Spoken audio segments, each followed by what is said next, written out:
Welcome back to Toffee Blues, your source for all things Everton. I'm Ollie Hayes, and today I'm bringing you the extra time match review for Liverpool 1, Everton nil. Our unbeaten run of 9 games come to an end at the hands of our bitter rivals Liverpool at Anfield yesterday evening. But I'll get into all my thoughts, into my extra time thoughts, but we'll start with the starting 11. And, in hindsight, I think it was probably the best team we could have hoped for. It was the best team that we could have put out. Obviously, we're a team that's still ravaged by injury. Obviously, it was nice to see Iliman and Jai back on the bench. I think his return is definitely a positive, and it was really good to get that feel good factor back in the squad, knowing that we are there is light at the end of the tunnel in terms of injuries. But when one player comes back, obviously in Iliman and Jai, yes, Lindstrom is then omitted from the team with a groin strain. I think it's come out since. So again, it just seems like one step forward, two steps back. But as I said earlier, in hindsight, I think the team that David Moyes did put out was probably the best we could have hoped for. And yeah, I think it was always going to be a difficult place to go. Looking at the two teams on paper, I think it was always going to be a difficult test. But in that first half, as I said before, it probably was going to be a difficult test. We were always going to be up against it. We were always going to have to sit back and absorb pressure. And then obviously talking about pressure, the first flashpoint in that first half was a tackle on Alexis McAllister by James Tarkowski. Look, it's a bad one. It's probably a red card. I think even David Moyes in his post-match interview has admitted that it probably is a red card. PGMOL have come out today and made an apology saying it was a red card, but I just don't understand the outcry, the media reaction to it. It's just absolutely mental. The amount of posts I've seen that saying that James Tarkowski should have a retrospective ban and things like that. You didn't see that kind of reaction when Van Dijk made that tackle on Amadou Onana in the Goodison derby 2 seasons ago, or the type of outcry and media reaction when you're talking about Van Dijk's tackle on Mertens, for example. That was high up, and I'm seeing people compare, it's like worst challenges of the season. It's definitely not. It's a bad challenge. It's probably a red card. The referee and VAR probably got it wrong, but I'm seeing way worse and it being blown way out of proportion and not seeing the same reaction to certain other tackles being, put in. But after that flashpoint, we did settle into the game, started creating a few chances here and there.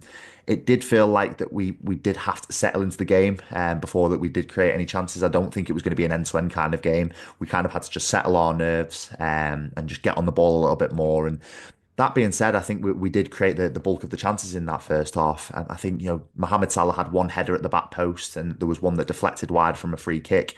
But apart from that, I can't really think of many chances that Liverpool actually did create.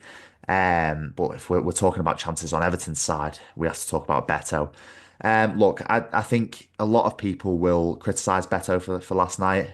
We'll start with the first chance, and obviously it was, for all his endeavour was for nothing because the offside flag went up. But having the ball in behind from a long ball from James Tarkowski, Beto did really well to control and slotted it past Kelleher, but obviously the offside flag going up and it was a very marginal one. It was very, very close. And obviously Beto unlucky not to get on the score sheet last night. So I think, for that first one, he did everything right. It was a great finish at the Kop end. It was just so unfortunate to see that offside flag go up. I was very nearly going into raptures in that away end celebrating, but the second Beto chance we have to talk about is obviously the one where Van Dijk makes a complete hash of it. A poor ball from Abdoulaye Doucouré, it has to be said, and Beto did well to get in one-on-one against Kelleher, despite the circumstances. Van Dijk swinging at it and missing at it, and Beto. If you talked to me like 4 or 5 weeks ago and him having that chance at the Kop end, I would have completely backed him to score it because he was banging form, full of confidence. But 1 centimetre to the right hand side and he's put us 1-0 up there at the Kop end. But he hit the inside of the post. It sort of dribbled along and it was so agonisingly close. And I was just disappointed because I think Beto, he worked really hard last night. He's obviously not the most natural born of finishers. I think every Evertonian will admit that. I've had a little bit of stick in recent weeks and months about backing Beto to the heavens, but I do think there is a player in there. But last night he probably does just have to score that one, and they're the kind of chances in a game like this that do set you above the rest. And unfortunately, he didn't take his chance, and we went into half-time level at 0-0. But in my opinion, I think it was a really even game going into half-time. It was always going to be tough to go toe-to-toe with them, to keep up with them. But in my opinion, at half-time, I was thinking that we were definitely in the game. There was chances there to be had. They were there for the taking. We were playing quite well, but the second half, I think, started as the first half did. Liverpool were obviously in control of the ball. I think it was always going to take us time to maybe settle into the game once again. And then obviously the pressure ramped up from Liverpool. Their attacking players, they spent so much money on attacking players in recent years, and the quality of their squad compared to our squad did start to show in that second half. And their goal, obviously, Diogo Jota putting them 1-0 up midway through that second half. Listen, this one is another flashpoint. This is another talking point. It probably should have been given offside. I don't get how Luis Diaz doesn't actually interfere with the play because, if James Tarkowski just lets that run, he doesn't know that Luis Diaz is offside. So again, I'm not sure. It's a strange rule. It's a strange one. Maybe the referee felt like he had to even it up from the first half with the James Tarkowski decision. I'm not so sure, but yeah, it was a strange decision, but Jota, we had ample opportunity to stop Jota while he was twisting and turning the box, and we didn't do so. And obviously, him putting Liverpool 1-0 up at the Kop end was disappointed to see, but it was always going to be difficult once you do go 1-0 down in a game like that at Anfield. It was always going to be difficult to get back into the game. We did try quite hard. There was a few chances where we were streaming forward with numbers with like the likes of Carlos Alcaraz, for example, and Jack Harrison, but Jack Harrison, I thought he was very, very poor in transition last night. I thought he was very, very poor in the counter attack. And in a game like this at Anfield, where Liverpool are going to control all the ball, you're not going to get very many chances, especially when they're 1-0 up. You don't really want Jack Harrison running forward with the ball and trying to create your chances because there were so many times where he had it at his feet and he just played the complete wrong pass or played it straight to a Liverpool defender. And in a game like this where you need to create chances up against the the flow of the game and backs to the wall, you need to be very, very razor sharp on counter attack, and we weren't doing that. So I think it was right to substitute Jack Harrison. Maybe it came a little bit too late. I'm not so sure, but I do think that the options off the bench didn't really make too much of a difference. So you can't really hold Moyes to account for that too much. But one thing I will say is obviously Iliman and Jai, it was great to see him back in the squad, but I don't think he was fit to play. He had strapping on his left knee, which has been causing him problems. Obviously, the one that from the last Merseyside derby that's kept him out for this amount of time. So if he's got strapping on the knee with 20 minutes to go, I think that's not a good sign in itself, and he clearly wasn't fit to play, in my opinion. So it was obviously a risk bringing him on.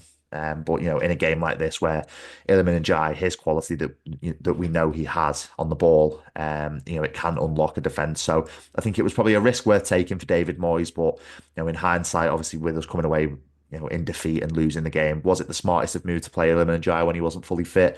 We've got lucky with that one, and fingers crossed he can maybe get to full fitness for the Arsenal game on Saturday afternoon. But as I said before, the subs probably came a little bit too late. Armando Broja coming on, Ashley Young, Tim Irabunum, and Yusuf Chamiti a little bit later than that.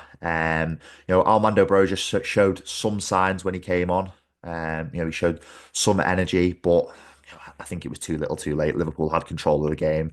They had control of the ball. And as we know, the game ended 1-0 to Liverpool. An unfortunate one, really, because I think we gave a really good account of ourselves. First half, especially, I think we were going toe to toe with Liverpool at some points of the game, creating chances. And, on a different night, if Beto does hit the back of the net at the Kop end there, then, it's a completely different night. And we might even go on to say that we'd come away with 3 points. But as we know, ended 1-0. And against this so-called Liverpool super team, which they've spent so much money on, I think we did really give a good account of ourselves, and it puts us in good stead for next season. I think we know it's going to be a big period of transition this summer with the Freaking Group obviously coming in, wanting to spend a little bit of money.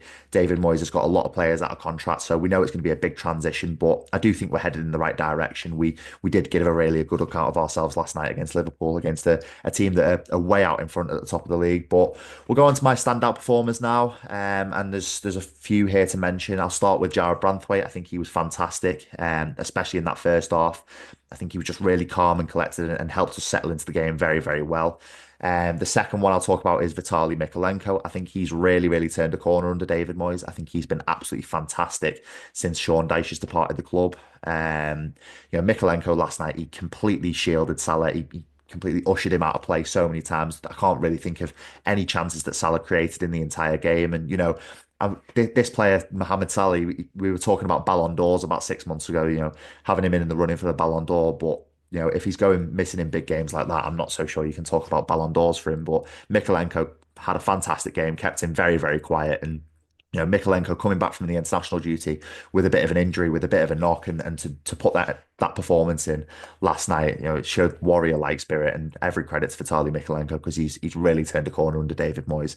And then the final one I'll talk about is Idrissa Gana Gueye. I think I can't speak highly enough of him. I really hope he signs that contract, keeping him at Everton beyond this summer. But he's just a Rolls Royce of midfielder. I think I've used that word to describe Idrissa Gana Gueye so many times in the starting 11 shows, but he is just a Rolls Royce of a midfielder, Idrissa Gana Gueye. He's absolutely fantastic. He ushered the play, he ushered the midfield very, very well last night, in my opinion. And he was probably unfortunate to be on the losing side because he did have a very, very good game. And I thought those three for me were really the standout performers for Everton. But that's it really for matters on the pitch. I'll have a quick word about the experience of going to Anfield as well as a fan. I think it was, we see it so many times. There's horrible treatment of away fans at Anfield, and yesterday was no different. I thought it was really, really poor the way the fans were ushered in, and more definitely needs to be done in future Merseyside derbies for away fans because it feels unsafe at times the way fans are ushered into that one. But we won't dwell on that one too much, and obviously we won't dwell on the Merseyside derby defeat too much because we've got a big game